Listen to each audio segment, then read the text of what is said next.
আমি প্রকৃত সত্য উদ্ঘাটন করার জন্য গুপ্তচর নিয়োগ করি। গুপ্তচরেরা এসে আমাকে জানায় যে আমি যা শুনেছি তা একদম ঠিক। জ্যোতিষবীর মশাই রাজবিরোধী ক্রিয়াকলাপের সঙ্গে যুক্ত। তার তার যথেষ্ট প্রমাণও আমরা সংগ্রহ করতে পেরেছি।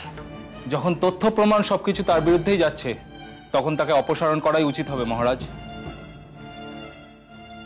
আর একটা কথা, আমরা চাই তিনি যেন আর অনুরাধাপুরমে না থাকেন। আপনারাও কি এই সিদ্ধান্তকে সমর্থন করছেন? নিশ্চয়ই। এ বিষয়ে আমাদের সকলের সমর্থন আপনাদের সাথেই রয়েছে। তাহলে এই সভার সমবেত সিদ্ধান্ত হলো জ্যোতিষবীর আর রাজ জ্যোতিষী থাকছেন না এবং তাকে অবিলম্বে অনুরাধাপুরম ত্যাগ করতে হবে।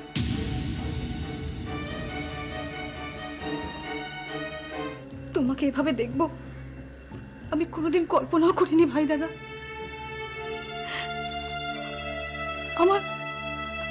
আমার খুব কষ্ট হচ্ছে, খুব কষ্ট হচ্ছে। পারলে যশোধরের কাছ থেকে কিছু শিখুন। আপনি ওর স্বামীকে বন্দি করে এত অত্যাচার করেছেন, ও কিন্তু এখনো আপনার জন্য কষ্টবোধ করছে, চোখের জল ফেলছে। কিন্তু বিশ্বাস করো, আমি জানি না যে তোমার সঙ্গে ওনার কিসের এত শত্রুতা।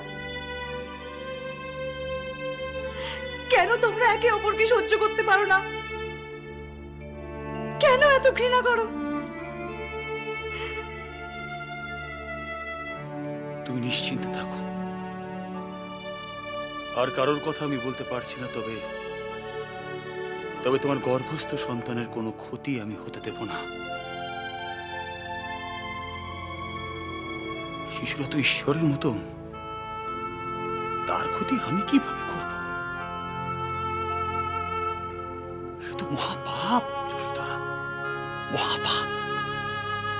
এ পাপ আমি কিছুতেই করতে পারবো না। তুমি নিশ্চিন্তে থাকো।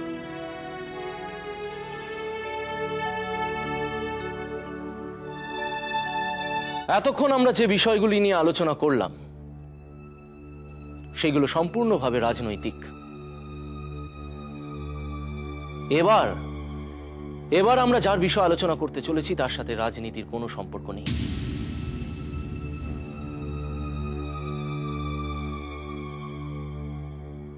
এমন একজন মানুষ যে কল্পনার অতীত গিয়ে তার সাহসের পরিচয় দিয়েছে। আমাদের সমাজে ব্রাহ্মণদের কাজ হলো পূজা অর্চনা এবং বিদ্যার আরাধনা করা। আমি মিহিরের কথা বলছি।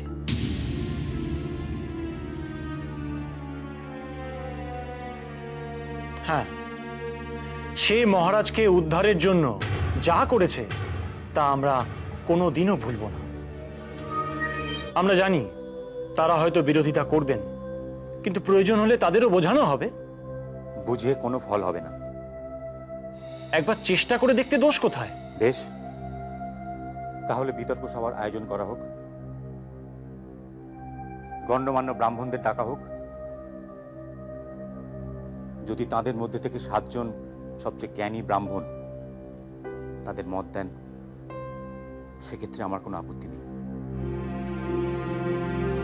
তাহলে তাই হোক। সভাপতি মশাই, আজকের মতো সভা এখানেই শেষ হলো। পরবর্তী সভার দিন এবং সময় সবাইকে শীঘ্রই জানিয়ে দেওয়া হবে।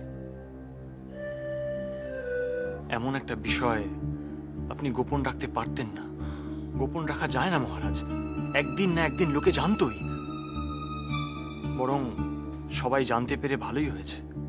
সবাই রাজিমার মুখ থেকে জানতে পেরেছে যে ঠিক প্রাসাদে সেদিন কি কি ঘটেছিল, কার জন্য ঘটেছিল, কে এর জন্য দায়ী। আপনার দিকে কেউ আর আঙুল তুলতে পারবে না মহারাজ। আর তাছাড়া মহারাজ, যত বেশি গোপনীয়তা তত বেশি প্রশ্ন। আপনি শুধু ভাবুন কি করে প্রাসাদের সুরক্ষা ব্যবস্থা আরো বাড়ানো যায়।